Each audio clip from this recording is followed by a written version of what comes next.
kit, yung nasa Tinkercad, ipipaste nyo po sa Word file po siya. Pero isi-save nyo po siya as PDF. And also po, yung parang ginagawa po natin sa activity, program at saka po link. Dito lang po.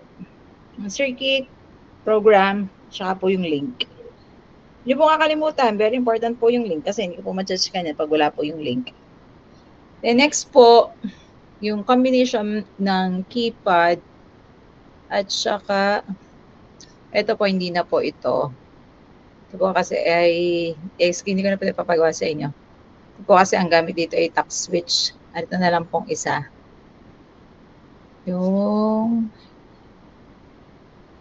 sa keypad. Ito po. Again, keypad secret code. Parang kagaya lang po kanina. Kaya lang, syempre, may idinagdag po ako.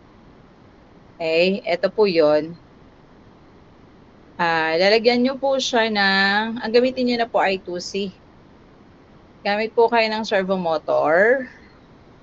Okay, keypad, again, buzzer, LEDs, and resistor. Kasi kailangan pa ng resistor sa Tinkercad. Okay, create a program that accepts the secret code from a keypad. If the input secret code is correct, okay, mag-iilaw po yung green LED.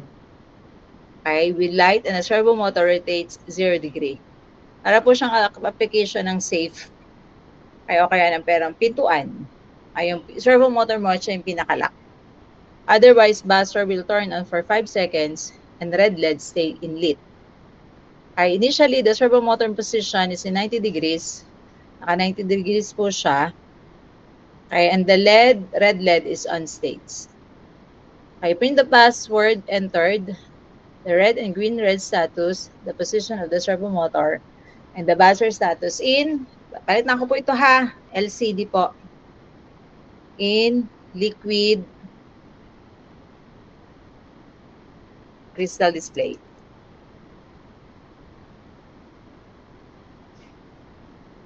Sa LCD po ito ha, ang display po nito. LCD. Itin ko po ha, again. Okay, ang initially po, naka-ano po siya, naka-red. Initially, nakailaw ng red siya, yung ating LED. Then po, kapag nag-press po ako ng correct password, ang correct password po natin, ito ha, 4321, followed by pound sign.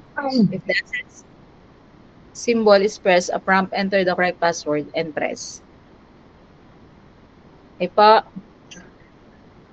Again po, maglilit po yung green LED, tapos magro-rotate yung servo motor natin, balik na rin natin. Ito po dapat ay naka 90 kasi bukas. Kasi ito po ay 0. 0 degree. Okay? Nagets ka po ito? May question po kayo?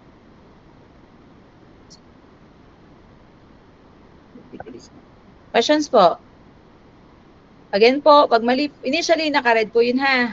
Pag mali po ang password, ay iilaw po yung, pag tama po ang password, iilaw po yung green. Tapos magna 90 degree, ibig sabihin nabuksan yung servo motor, kaya nag 90 degree siya.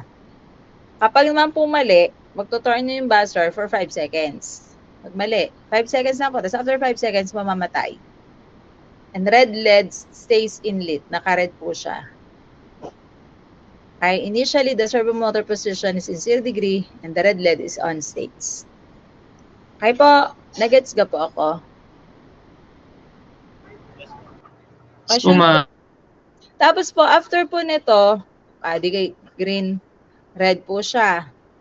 Okay, ibig sabihin nito, nabuksan na siya kasi naka-green siya. Okay, siguro lagyan natin ito ng after, kinakailangan niya na uling mag-close. Okay, o kaya ay, dagdagan ko po ito para medyo challenging. Kapag po nag-press ng, ano pa bang letter? Okay. Okay. If letter A, if letter A is pressed, dagdagan po natin is pressed, if letter A is pressed, ay after the green, after the correct password,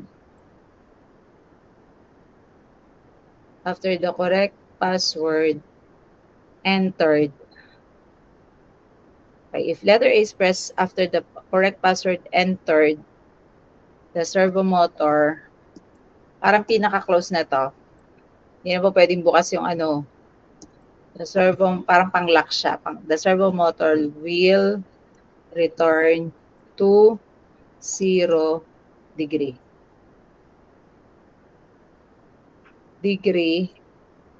And LED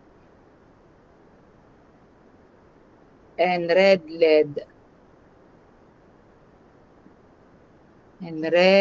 LED will light.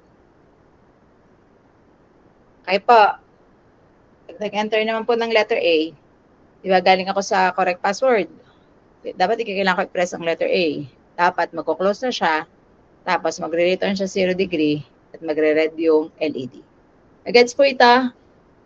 Again po, program. Pakisagutan po ito, conclusion. And again po, don't forget po the